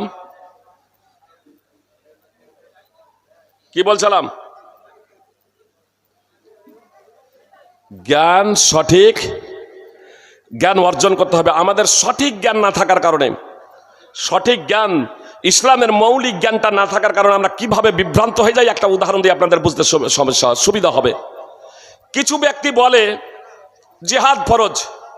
আমাদের মাস্টার আবু ফাইসাল সালমান বলছিলেন যে কিছু ব্যক্তি আছে তারা গল্প করে আনোয়ার ফাইজি, আব্দুল্লাহ সালাফি এরা কোনো কিছুই না। আল্লাহ মানে শুধু আনোয়ার ফাইজি আর আব্দুল্লাহ সালাফি বলে নয়, আল্লামা নসরুদ্দিন আলবানী, শেখ ইবনে বাজ রাহিমাহুল্লাহ, শেখ ইবনে ওসাইমিন রাহিমাহুল্লাহ, আরবের বড় বড় সারা বিশ্বের শ্রেষ্ঠতম আলেমরা এদের কাছে কোনো কিছু না, এদের কাছে কোনো কিছু না। তার কারণ তাদের ধারণাটা দেখুন। বলছে আল্লাহ তাআলা বলেছেন ইয়া আইয়ুহাল্লাযীনা আমানু কুতিবা আলাইকুমুস সিয়াম। কুতিবা শব্দ ব্যবহার করেছে। হে আল্লাহ বলছেন হে ইমানদারেরা, তোমাদের উপরে রোজা ফরজ করা হয়েছে। তখন মুসলমানেরা রোজা রাখে। কুতিবা শব্দ মানে ফরজ করা হয়েছে। তো আল্লাহ তাআলা বলেছেন কুতিবা আলাইকুমুল কিতাল, তোমাদের উপরে কেতাল জিহাদ হত্যাকে ফরজ করা হয়েছে, সশস্ত্র সংঘর্ষকে ফরজ করা হয়েছে। তারাই অনুবাদ করে কেতালকে, যুদ্ধকে ফরজ করা হয়েছে। বলছে দেখেন ফাইজি সাহেব, আব্দুল্লাহ সালাফি, আল্লামা নসরুদ্দিন আলবানী, ইবনে ওসাইমিন এরা আমাদের ভারতবর্ষে বলছে যে জিহাদ করতে হবে না, সশস্ত্র জিহাদ করতে হবে না। বাংলাদেশের সরকারের বিরুদ্ধে সশস্ত্র জিহাদ করতে হবে না। জি, আরবের সরকারের বিরুদ্ধে সশস্ত্র জিহাদ করতে হবে না। এরা সশস্ত্র জিহাদের বিপক্ষে। বলছে জিহাদটাও তো ফরজ। এখানেও কুতিবা, ওখানেও কুতিবা শব্দ। ইয়ার যেহেতু বিদ্যার দৌড় ওই ডিকশনারি পর্যন্ত, বুঝতে পেরেছেন? এর বিদ্যার দৌড়, কথাই আছে অল্প বিদ্যা ভয়ঙ্কর। এর বিদ্যার দৌড় যেহেতু ডিকশনারি অভিধান পর্যন্ত, ওই জন্য ও অতটুকুই দেখেছে। সুপ্রিয় ভাই এবং বোন, আপনাদের বলি, আজকে আপনারা রোজা ছিলেন, ফরজ রোজা আজকে ছিলেন? আপনারা আজকে ফরজ রোজা ছিলেন না। কেন ছিলেন? আল্লাহ যে রোজাকে ফরজ করা হয়েছে, বলবেন তার একটা প্রেক্ষাপট আছে, তার একটা ব্যাকগ্রাউন্ড আছে। অবশ্যই রোজা ফরজ, অবশ্যই জিহাদ ফরজ, যুদ্ধ ফরজ। তার কোনো ব্যাকগ্রাউন্ড নেই, তার কোনো প্রেক্ষাপট নেই। এ অজ্ঞ এবং জাহেলরা জানে না, জনগণকে বিভ্রান্ত করে অজ্ঞতার কারণে। কিংবা তারা হচ্ছে নিরেট মূর্খ, ধোঁকাবাজ, প্রতারক। শুধু নিরেট মূর্খই নয়, প্রতারক। অর্থ উপার্জন হচ্ছে তাদের মূল লক্ষ্য এবং উদ্দেশ্য। এতদিন পর্যন্ত তারা সশস্ত্র জিহাদ ফরজ করছে, আর জনগণের কাছে আপনার টাকা চেয়ে যাচ্ছে, আর আপনারা ওই জিহাদের লোভ লালসায় তাদেরকে টাকা ঢেলে দিচ্ছেন। সুপ্রিয় ভাই এবং বোন, আপনাদের বলবো, আপনারা এই টাকা ওই প্রতারকের ফাঁদে পড়ে টাকা দিচ্ছেন, প্রতারকের ফাঁদে পড়ে টাকা দিচ্ছেন। সাবধান হয়ে যান। আমি বলবো প্রতারক এজন্যই বলছি, আল্লাহ তো কোরআনে বলেছেন ইয়া আইয়ুহাল্লাযীনা আমানু কুতিবা আলাইকুমুল কিসাস ফিল কাতলা। কিসাস তোমাদের উপরে ফরজ করা যায়। হে ইমানদারেরা, সূরা বাকরা 2 নম্বর সূরার 178 নম্বর আয়াত। আল্লাহ বলছেন তোমাদের উপরে কুতিবাতে, যুদ্ধের জন্য যে শব্দ কুতিবা ব্যবহার করা হয়েছিল, সেই শব্দই তো কিসাসের জন্য। জি, কেউ যদি কাউকে হত্যা করে, মনে করুন আমার কাউকে কেউ হত্যা করলো, তো এবার তার প্রতিশোধ হত্যা। অবশ্যই এরও ব্যাকগ্রাউন্ড আছে, কিন্তু ওরা তো ব্যাকগ্রাউন্ড তো বুঝে না। তো ব্যাকগ্রাউন্ড বুঝে না, ফরজ, তাহলে কেসাসও তো ফরজ। কেসাস ফরজ, ওরা তো এটা একবারও বলে না। তার কারণ কেসাস ফরজ যদি বলে তাহলে তো জনগণ টাকা দেবে না। যদি বলে কেসাস ফরজ, নিহতের বদলে প্রতিশোধ নিতে হবে, হত্যার বদলে হত্যা, তাহলে জনগণের কাছে টাকা পাওয়া যাবে না। জান্নাতের লোভ দেখে এখানে টাকা পাওয়া যাবে না, এজন্য কেসাস ফরজ তারা একবারও বলে না। কিন্তু জিহাদ ফরজ, আর কিছু অল্প শিক্ষিত ব্যক্তিরা তারা জান্নাতের লোভ এবং লালসায় তারা সেখানে অর্থ ঢেলে দেয়। আমি আপনাদের বলছিলাম, আপনি ভাবরি মসজিদ নির্মাণ করবেন, সুপ্রিয় ভাই এবং বোন, তো আগে জায়গা নির্বাচন করতে হবে না? জায়গা অফ করতে হবে না, গিয়ে জিজ্ঞেস করবেন যে আপনি ট্রাস্টের নামে তো 9 কাঠা জায়গা রেজিস্ট্রি করেছেন, মসজিদের জন্য জায়গা কিনেছেন, তাহলে মসজিদের জন্য এখন পর্যন্ত জায়গা কিনে নেয়। ইদানিং আমার বলছে যে ফেক, মিথ্যা নাকি বলতে পারবো না, ফেসবুকে আনন্দবাজারে দেখছিলাম, বলছে আপনি আসলে আল্লাহর মসজিদ নির্মাণ করার জন্য এটা করেছেন, আল্লাহর সন্তুষ্টির জন্য মসজিদ নির্মাণ এরকম করছেন? মসজিদ নির্মাণ আসল উদ্দেশ্য না তৃণমূলের বিরুদ্ধাচরণের মূল উদ্দেশ্য? বোঝা তৃণমূলকে হারানো। কি লক্ষ্য উদ্দেশ্য? আমি তৃণমূল, আমি পার্টি করি না, জেনে রাখবেন, আমি কোনো পার্টি করি না। জি, তৃণমূল হোক, কংগ্রেস হোক, বিজেপি হোক, আরএসপি হোক, আমি সেই প্রেক্ষাপটে আমি যাচ্ছি না। আমি সাধারণভাবে বলছি, ধর্মকে নিয়ে আপনি রাজনীতি কেন? কেউ যদি বলেন ফাইজি সাহেব যখন মমতা ব্যানার্জি আপনার দীঘায় যখন মন্দির করলেন, সে তখন আপনি বললেন না ধর্মকে নিয়ে রাজনীতি কেন? কুকুরে যদি কামড়ায় আপনি কামড় দেবেন নাকি? কুকুরে যদি কামড় দেয় আপনি কামড় দেবেন? যে অন্য যদি ভুল করে, আপনি যে মুসলমান, আপনি যে মুসলমান, আপনাকে আমি বলবো, অবশ্য আমি দ্ব্যর্থহীনভাবে আজকে বলে নয়, এর আগেও আমার বক্তব্য অনেক দেখবেন, যখন আপনার প্রসাদ যখন পৌঁছে দেওয়ার যখন কথা বলা হয়, আমি নির্দ্বিধায় আমি বলি এটা ধর্ম, যখন ধর্ম যার যার উৎসব সবার, এটা আমি দ্ব্যর্থহীনভাবে বলেছি, এটা সঠিক নয়। কোনো নেতা, যে তৃণমূলের কোনো নেতাও যদি মঞ্চে যদি এসে দিয়ে কথা বলে, এই গত একদিন হলেই বলছিলেন, আমি সঙ্গে সঙ্গে তার প্রতিবাদ করি। যেটা ভুল সেটা ভুল আমাকে বলতে হবে। অন্যজন যদি শিরক করে, অন্যজন যদি বিরাট করে, ধর্মবিরোধী যদি কাজ করে, তাহলে আমার জাতি আপনি করবেন কেন? আমার ছেলেকে আমি যতটা মারতে পারবো, আপনার ছেলেকে পারবো? তা আমার ছেলেকে, আমার জাতি হচ্ছেন আপনারা। আপনাদের যতটা আমরা আলেম, আমাদের দায়িত্ব কর্তব্য আপনাদের যতটা সংস্কার সংশোধন করার জন্য যতটা কথা বলা, ও মুসলিমকে তো আমি বাধ্যবাধকতা করতে পারি না। লা ইকরাহা ফিদ্দিন, ধর্মের মধ্যে বাধ্যবাধকতা নাই। কার জন্য? আমার ছেলে নামাজ পড়ে না, আমার ছেলে নামাজ পড়ে না, 10 বছর হয়ে গেছে, এখন আমি স্বাধীন ছেড়ে দেবো?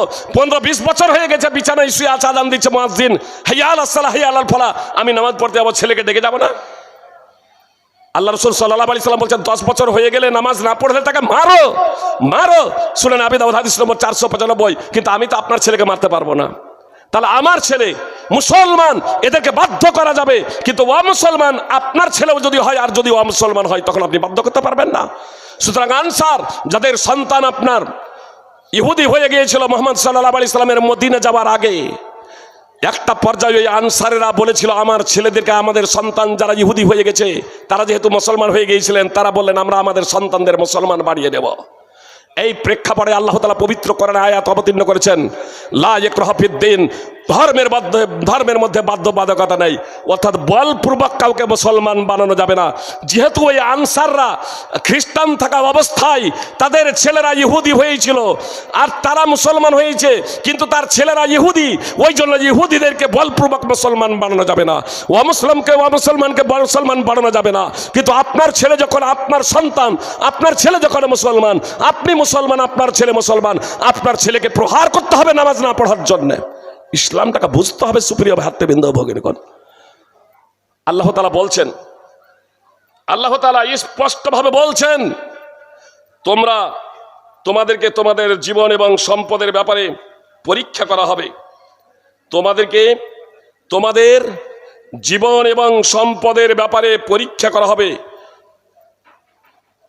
তোমাদেরকে তোমাদের জীবন এবং সম্পদের ব্যাপারে অবশ্যই পরীক্ষা করা হবে। আল্লাহ তাআলা বলছেন, লাতুবলাবুন্না ফি আমওয়ালিকুম ওয়া আনফুসিকুম ওয়া লাতাসমাউন্না মিনাল্লাযীনা উতুল কিতাবা মিন ক্বাবলিকুম ওয়া মিনাল্লাযীনা আশরাকু আদান কাসীরা ওয়া ইন তাসবিরু ওয়া তাত্তাকু ফাইন্না যালিকা মিন আযমিল উমুর। অবশ্যই তোমাদেরকে পরীক্ষিত হতে হবে, অবশ্যই তোমাদেরকে পরীক্ষা করা হবে তোমাদের ধন সম্পদ এবং তোমাদের জীবনের ব্যাপারে। এবং তোমরা অবশ্যই তোমাদের পূর্বে যাদের কিতাব দেওয়া হয়েছিল, অর্থাৎ ইহুদি ও খ্রিস্টান এবং যারা মুশরিক, তাদের কাছ থেকে অনেক কষ্টদায়ক কথা শুনবে। তো যখন অনেক কষ্টদায়ক কথা শুনবে, যখন অনেক বিপদ আপদে আবর্তিত হবে, নিমজ্জিত হবে, ইহুদি খ্রিস্টান মুশরিকদের কাছ থেকে ও মুসলমানদের কাছ থেকে অনেক কষ্টদায়ক কথা শুনবে, কি করবেন? অনেকেই আছে ইটের জবাব পাথরে দেব, কিন্তু আপনি মুসলমান। আপনি যদি মুসলমান হন, সুপ্রিয় ভাই এবং বোন, কথা খুব মনোযোগ দিয়ে শুনুন। আল্লাহ তাআলা স্পষ্টভাবে বলছেন, ওয়াইন তাসবিরু ওয়া তাত্তাকু, ওয়াইন তাসবিরু ওয়া তাত্তাকু, যদি তোমরা ধৈর্য ধারণ করো এবং তাকওয়া অবলম্বন করো, আল্লাহ ভীতি অর্জন করো, ফাইন্না যালিকা মিন আজমিল উমুর, তাহলে এটা হবে দৃঢ় সংকল্পের কাজ। সুপ্রিয় ভাতৃবৃন্দ, ভগ্নীগণ, যদি ধৈর্য ধারণ করা হয় এবং তাকওয়া অবলম্বন করা হয়, তাহলে কি হবে? আল্লাহ তাআলা স্পষ্টভাবে বলছেন, ওয়াইন তাসবিরু ওয়া তাত্তাকু, ওয়াইন তাসবিরু ওয়া তাত্তাকু লা ইয়াদুররুকুম কাইদুহুম শাইয়া ইন্নাল্লাহা বিমা ইয়ামালুনা মুহিত।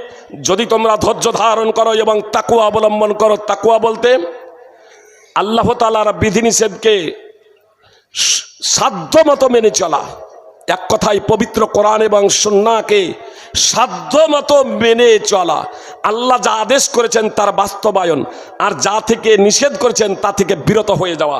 তো আল্লাহ বলছেন, তোমরা যদি ওই সময় যখন অনেক কষ্টদায়ক কথা শুনবে, যখন অনেক পরীক্ষার সম্মুখীন হয়ে যাবে, অনেক কষ্টদায়ক কথা শুনবে, তখন তোমরা যদি ধৈর্য ধারণ করো এবং আল্লাহ তাআলার ভয় ভীতি তোমাদের অন্তরে অর্জন করো, লা ইয়াদুররুকুম কাইদুহুম শাইয়া, তো ষড়যন্ত্রকারীদের ষড়যন্ত্র তোমাদের কোনো ক্ষতি করতে পারবে না। ষড়যন্ত্রকারীদের ষড়যন্ত্র তোমাদের কোনো ক্ষতি করতে পারবে না। ইন্নাল্লাহা বিমা ইয়ামালুনা মুহিত, নিশ্চয় আল্লাহ তাআলা তারা যা করে তা পরিবেষ্টনকারী। সূরা আলে ইমরান 3 নম্বর সূরার 120 নম্বর আয়াত।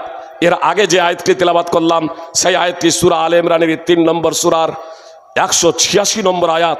সুপ্রিয় ভাই এবং বোন, যদি আমরা আল্লাহ তাআলার তাকওয়া অবলম্বন করি, তাহলে অবশ্যই আল্লাহ তাআলা আমাদেরকে বিজয় দান করবেন। শত্রুদের শত্রুতা, বিরুদ্ধাচরণকারীদের বিরুদ্ধাচরণ, ষড়যন্ত্রকারীদের ষড়যন্ত্র আপনার কোনো ক্ষতি করতে পারবে না। এটা আমার কথা নয়, স্বয়ং মহান আল্লাহ তাআলা পবিত্র কোরআনে দায়িত্বহীনভাবে ঘোষণা করেছেন। জি, আপনি রাষ্ট্র ক্ষমতা চান, আপনি রাষ্ট্র ক্ষমতা চান, যোগ্যতা অর্জন করুন। মাথা গণনার ভিত্তিতে নয়, নবী রাসূল যেভাবে করেছেন, যোগ্যতা অর্জন করুন। আপনাকে ক্ষমতা দেওয়ার জন্য আল্লাহ তাআলা অঙ্গীকার করেছেন। সূরা নূর 24 নম্বর সূরার 55 নম্বর আয়াত, তাফসীর সহ দ্রষ্টব্য। সুপ্রিয় ভাই এবং বোন, আমরা যেদিন যোগ্যতা অর্জন করেছিলাম, কোরআন এবং সুন্নাহর পথে জীবনযাপন করেছিলাম, সেই দিন আমাদের দিকে কেউ উংলি উঠাতে পারেনি। আমরা একের পরে এক দেশ জয় করে চলে গিয়েছি, ইসলামের পতাকা উড়িয়েছি।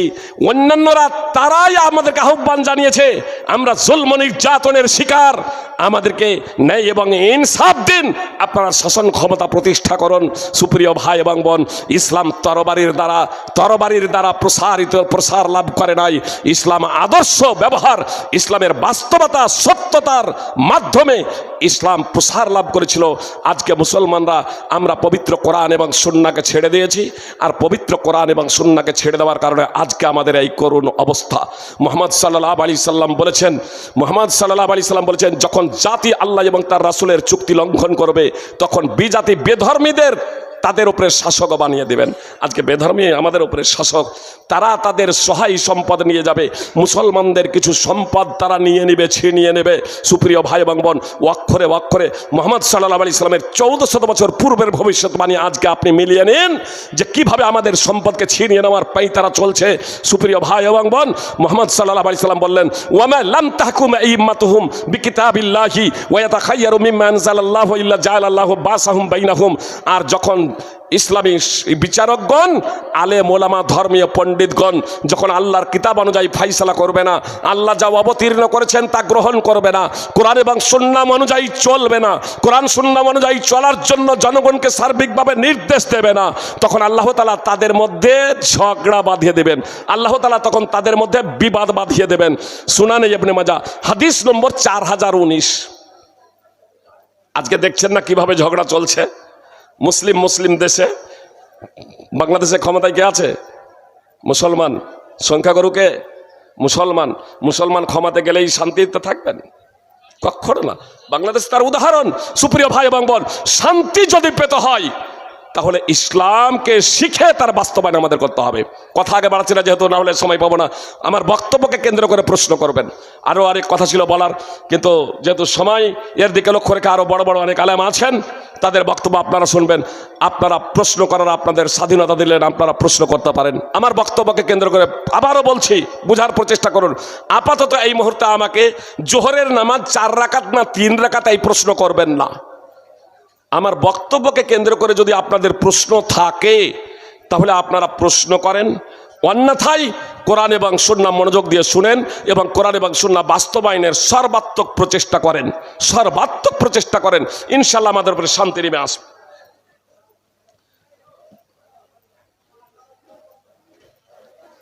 এটা বক্তব্য আলোচক আসেনি দেখে, এটা বক্তব্যকে কেন্দ্র করে নয়। প্রথম ও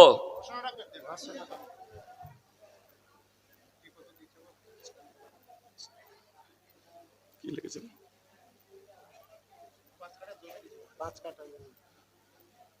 ও এখানে দান করেছেন। ও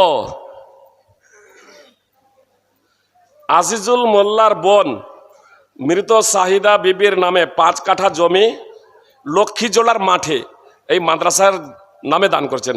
আল্লাহ তুমি তার দানকে কবুল করে নাও। আল্লাহুম্মা সাল্লি আলা আলি ফুলানা। মাদ্রাসার শিক্ষক শেখ ইমানি মোল্লা সাহেব ডিসেম্বর মাসের পূর্ণ বেতন মাদ্রাসায় দান করেছেন। আলহামদুলিল্লাহ। আমার শিক্ষক মহাশয় একটু আগেই যিনি এসেছিলেন, বললাম যে ইমানি মোল্লা সাহেব, যে যারা গ্রামে চিনছেন, অত্যন্ত সৎ, আল্লাহ ভীরু। আল্লাহ তাআলা তাকে যতদিন বাঁচবেন দ্বীনে ইসলামের খিদমত করার এবং সুস্থ থাকার তৌফিক দান করেন। আল্লাহ তাআলা তার এই মহৎ দানকে বর্ধিত আকারে কবুল করেন, আমিন। বেনামে এক ডক্টর সাহেব সলুয়াডাঙ্গা গ্রামের বাসিন্দা জালসা উপলক্ষে 7-12-25-এ 30,000 টাকা দিয়েছিলেন, আর আজকে 30,000 টাকা, মোট 60,000 টাকা। আল্লাহুম্মা সাল্লি আলা আলে ফুলান। আল্লাহ তাআলা তার দানকে কবুল করুন, আমিন। মাস্টার মৃত রফাতুল্লাহ মোল্লা, ছেলে আতাউর রহমান মোল্লা বাবা মায়ের নামে 15,000 টাকা দান করেছেন। আল্লাহ তাআলা তার দানকে কবুল করুন, আলহামদুলিল্লাহ। সুপ্রিয় ভাই এবং বোন, বাবা মা যদি বেঁচেও থাকে, পয়েন্টটা জেনে রাখুন, বাবা মা যদি বেঁচেও যদি থাকে, বাবা মায়ের নামে দান করুন, দাদা দাদির নামে দান করুন। জি, কেন? এই 15,000 টাকা যে দান করলেন, নিজের নামে দান করলেও 15,000 টাকার নেকি পাতেন। আর যে বাবা মায়ের নামে দান করেছে তারাও নেকি পাবেন, ইনিও নেকি পাবেন। একটা নেকি কম হবে না, ইনার নেকি থেকে কমানো হবে না। বুখারী মুসলিম সহ বিভিন্ন হাদিস গ্রন্থে হাদিস আছে, সুনানে ইবনে মাজাতে হাদিস আছে। এক ব্যক্তি এসে আল্লাহ রাসূল সাল্লাল্লাহু আলাইহি সাল্লামকে বলল, আমার মা মারা গেছে, আল্লাহ রাসূল আমি যদি তার জন্য দান করি তাহলে সে কি নেকি পাবে? বলছে হ্যাঁ পাবে। আল্লাহ রাসূল সাল্লাল্লাহু আলাইহি সাল্লাম বলছে তুমিও পাবে, সেও পাবে, তুমিও পাবে। বুখারী এবং মুসলিমের বর্ণনা। নেকি থেকে কমানো হবে না, নেকি থেকে কমানো হবে না। দান যদি করা হয় নিজের নামে তো শুধু নিজে পাওয়া যাবে। স্ত্রী যদি দান করে স্বামীর টাকা বাবা মায়ের নামে, বাবা মাও পাবে। স্বামী শুনলো যে আমার স্ত্রী মাদ্রাসায় টাকা দান করে দিয়েছে, স্বামীর রেগে গেল না, সম্পদটা স্বামীর, কিন্তু স্ত্রী দান করেছে। ক্ষতি সাধনের লক্ষ্য উদ্দেশ্য নয়, স্বামীর সম্পদ থেকে কিছু দান করেছে, আর স্বামী শোনার পরে সন্তুষ্ট হয়ে গেছে। তো স্ত্রীও পাবে, স্বামীও নাকি পাবে, তার বাবা মাও নাকি পাবে। ছেলেকে দিয়ে পাঠিয়েছে তো ছেলেও নাকি পাবে। কারো নাকি একটা নাকি কারো কমানো হবে না। আম্বিয়া শেখ তার মা মিলে, আম্বিয়া শেখ ও তার মা 11,500 টাকা দান করেছেন। আল্লাহ তুমি সেই দানকে কবুল করে নাও। কাবির খান মোহাম্মদপুর থেকে 10,000 টাকা দান করেছেন। আল্লাহ তাআলা তার দানকে কবুল করো। আকরাম শেখ চরকতলা 10,000 টাকা দান করেছেন। আল্লাহ তার দানকে কবুল করো। ভাটা সন্দীপুর JBF 01 ভাটা সন্দীপুর মৃত ইহিয়া হোসেন নামে এক গাড়ি ইট দান করেছেন। আল্লাহ তার দানকে কবুল করুন, আমিন। হাবিব আলী চুমড়িগাছা 5,000 টাকা দান করেছেন। মৃত রবিউল হান্নান বেগুনবাড়ি থেকে 5,000 টাকা দান করেছেন। আল্লাহ তাআলা তাদের দানকে কবুল করুন। মোহাম্মদ নুর ইসলাম ফার্ম 5,000 টাকা দান করেছেন, আল্লাহ তাআলা তার দানকে কবুল করুন। জি সুপ্রিয় ভাই এবং বোন, আমি আপনাদেরকে বলছিলাম যে আমার ভাই কণ্ঠস্বর খুব সুন্দর, কোরআনের হাফেজ আব্দুর রহমান আদিল, আপনি চলে আসুন। চলে এসছেন নাকি? আব্দুর রহমান আদিল, আপনি দ্রুত চলে আসুন। আব্দুর রহমান আদিল, আরে বলবেন তবেই তো শেখ, এতক্ষণ ধরে। এবার শেখ আসবেন। আপনাদের কাছে আমার বিনীত অনুরোধ, আপনারা তার মূল্যবান বক্তব্য শুনবেন। দেশে ফারেক হয়েছেন, দেশে আলেম হয়েছেন, হাফেজ হয়েছেন, মদিনা ইউনিভার্সিটি বিশ্বের অন্যতম ইসলামিক শিক্ষা প্রতিষ্ঠান, সেখান থেকে মাস্টার ডিগ্রি অর্জন করেছেন আলহামদুলিল্লাহ। তার মূল্যবান বক্তব্য তার সুমধুর কণ্ঠে আপনারা শুনবেন, এই আবেদন আমি করছি। আপনারা কেউ যদি প্রশ্ন করেননি, আমি বক্তব্য এখানেই শেষ করে দিচ্ছি। সোলুয়াডাঙ্গা ড্রাইভার অ্যাসোসিয়েশন থেকে 45,000 টাকা দান করেছেন, বিশেষভাবে দুয়ার রাস্তাঘাটে বিপদ আপদ থেকে রক্ষার জন্য। সুপ্রিয় ভাই এবং বোন, আল্লাহ তাআলা তাদেরকে রক্ষা করুন। সুপ্রিয় ভাই এবং বোন, সেই সমস্ত ভাই এবং সকল ভাইকে আপনাদেরকে বলি, আল্লাহ বলছেন ওয়া মাইয়াত্তাকিল্লাহা ইয়াজআল লাহু মাখরাজা, আর যে আল্লাহকে ভয় করে আল্লাহ তার জন্য উত্তরণের পথ বের করে দেন। ওয়া মাইয়াত্তাকিল্লাহা ইয়াজআল লাহু মিন আমরিহি ইউসরা, যে আল্লাহকে ভয় করে আল্লাহ তার কাজকে সহজ করে দেন। ওয়া মাইয়াত্তাকিল্লাহ ইয়া আইয়ুহাল্লাযীনা আমানু ইন তাত্তাকুল্লাহা ইয়াজআল লাকুম ফুরকানা, আল্লাহ তাআলা বলছেন হে ঈমানদারেরা, তোমরা আল্লাহকে ভয় করো, আল্লাহর তাকওয়া অবলম্বন করো, আল্লাহ তোমাদের ফুরকান দান করবেন। পবিত্র কোরআনের নামও ফুরকান, কিন্তু এখানে পবিত্র কোরআন এই ফুরকান না। যে আল্লাহকে ভয় করবে আল্লাহ তাআলা তাকে ফুরকান দান করবেন, অর্থাৎ আন্তরিক দৃঢ়তা, বিচক্ষণ ক্ষমতা এবং হেদায়াত দান করবেন, যার মাধ্যমে হক ও বাতিলের মাঝে পার্থক্য নির্ণয় করতে সক্ষম হবে। মদ যে ক্ষতিকর এটা সে বুঝতে পারবে, দুধ যে লাভদায়ক এটা সে বুঝতে পারবে, মদ ছাড়বে, দুধ পান করবে। সুপ্রিয় ভাই এবং বোন, হক ও বাতিলের মধ্যে, সত্য মিথ্যার মধ্যে পার্থক্য নির্ণয় করতে সক্ষম হবে যদি আমরা কোরআন এবং সুন্নাহর পথে চলি। তাহলে আল্লাহ তাআলা আমাদের সেই ক্ষমতা, বিচক্ষণতা, দৃঢ় আন্তরিকতা দান করবেন। আল্লাহ তুমি আমাদের সকলকে সেই তৌফিক দান করো। যে সমস্ত ভাইরা দান করছেন তাদের কাছে আমার কর জোড়ে বিনোদন, নামাজ ছাড়া তাকওয়া অবলম্বন করা যায় না। এজন্য যেখানেই থাকুন না কেন জীবনে আপনি নামাজ ছেড়ে দেবেন না, জীবনে আপনি নামাজ ছেড়ে দেবেন না। নামাজ অব্যাহত ধারায় পড়তে থাকুন। আল্লাহ তাআলা আমাদের সকলকে নামাজ পড়ার তৌফিক দান করুন, আমিন। জি, বেলডাঙ্গায় বাবরি মসজিদের জন্য করণীয় কি? কন্টাক্টধারী বক্তা আজ শোনা যাবে কি? কন্টাক্টধারী বক্তার ওয়াজ শোনা যাবে কি? এটা আমার আলোচনার সাথে সামঞ্জস্যশীল নয়। অবশ্য ভাববেন না যে ফেজি সাহেব কন্টাক্ট করে এসেছেন ওই জন্য এটা বলছেন না, বুঝতে পেরেছেন? কন্টাক্ট করবে না বক্তাদের। যে আসলে কন্টাক্ট করে বক্তব্য দেওয়া যায় কিনা ওলামায়ে কেরাম মতানক্য করেছেন। যারা বলছেন শুধু কম নয় বেশি বেশি করে কন্টাক্ট করা যায়, তাদের দলিল হচ্ছে ইন্না হাক্কা মা আখাযতুম আলাইহি আজরান কিতাবুল্লাহ। অবশ্যই এই হাদিসটা রাসূল সাল্লাল্লাহু আলাইহি ওয়াসাল্লাম বলেছেন, মুহাম্মদ সাল্লাল্লাহু আলাইহি ওয়াসাল্লাম বলেছেন যেসব বিষয়ের বিনিময়ে পারিশ্রমিক নেওয়া যায় আল্লাহর কিতাব তার থেকে বেশি অগ্রাধিকার। তো বলছে আল্লাহর কিতাব শোনাচ্ছি, আল্লাহর কিতাব পড়াচ্ছি, ওদের বেশি করে নেওয়া যায়। এবার যারা বলছেন যে নেওয়া যাবে না, তারা অপরদিকে হাদিস বলছেন মান আখাযা আলা তালিমিল কোরআনে কাউসান কাল্লাদাহুল্লাহু কাউসাম মিন নারি ইয়াউমাল কিয়ামা। যে নেবে কোরআন শিক্ষা দিয়ে কেউ যদি একটা ধনুকও যদি নেই, তাহলে কিয়ামতের দিনে আগুনের ধনুক তার গলায় পরিয়ে দেওয়া হবে। হাদিস সহিহ। এজন্য বিশেষ করে মসজিদের অনেকেই প্রশ্ন করেন, মসজিদের ইমাম ও তো টাকা নিয়ে ইমামতি করছে, ও তো টাকা নিয়ে ইমামতি করছে, তাহলে ওর নামাজটা ও কখন পড়বে? এটা হচ্ছে অজ্ঞতা। জি, আমি এখানে এলাম একদিনের জন্য আর আমি নামাজ পড়িয়ে দিলাম, বা আমি মসজিদে যাচ্ছি কোনো ওয়াক্তে এরকম আমি নামাজ পড়িয়ে দিলাম, তারপরে বলছে আমি যেহেতু নামাজ পড়ালাম আমাকে 1000 টাকা দেন। অবশ্যই এটা নাজায়েজ। কিন্তু যখন আমাকে 5 ওয়াক্তের সময়ের জন্য আমার যখন সময়টা যখন বেঁধে দেবেন, তখন ইমামকে চাইতে হবে কেন? তার সংসারের ভরণ পোষণের দায়িত্ব ওই মসজিদের অন্তর্ভুক্ত জনগণের। কমিটি যারা আছে তাদেরকে বিশেষভাবে ভাবতে হবে যে এই ইমামের সংসার কিভাবে চলবে, তার কারণ পূর্ণ সময় ওখানে উনি দিচ্ছেন, অনুরূপভাবে মাদ্রাসার শিক্ষক, এদের জন্য কমিটিকে ভাবতে হবে যে শিক্ষকদের যাতে ভালোভাবে সংসার চলে যায়, তারা যাতে টেনশনে না থাকে। অনেক জায়গায় 3-4 মাসের বেতন বাকি, শিক্ষকদের ভালোভাবে এরকম পয়সা দিচ্ছেন না। সুপ্রিয় ভাই বোন, তারা পাঠ দিবে কি করে, টার্চ দিবে কি করে ছাড়া ছাত্রদের? তাদের ক্লাসে বসে যদি এই সদা সর্বদা যদি চিন্তা থাকে বাড়িতে কি খাবে, ছেলে মেয়ে কি খাবে, তাহলে পড়াবে কি করে সুপ্রিয় ভাই বোন? এজন্য কমিটির দায়িত্ব এবং কর্তব্য হচ্ছে, জনগণের দায়িত্ব এবং কর্তব্য হচ্ছে শিক্ষকদের যথার্থ সম্মান প্রদান করা। বুঝতে পেরেছেন? তবে আমি বললাম যে জায়েজ না জায়েজ উভয় দিকে ওলামায়ে কেরাম গেছেন।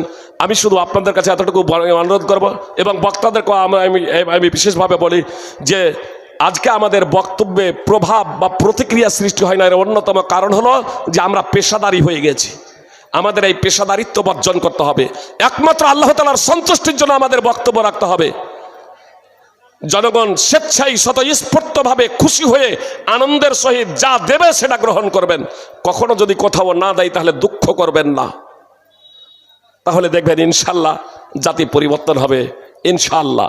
এক সময় যারা আমাকে হত্যা করতে উদ্যত হয়েছিল, 2 মাস পরে যারা হত্যা করতে উদ্যত হয়েছিল থানায় কমপ্লেন করেছিল ফিতনাবাজ বলে, 2 মাস পরে তারা আমার মতো হয়ে গেছে আলহামদুলিল্লাহ।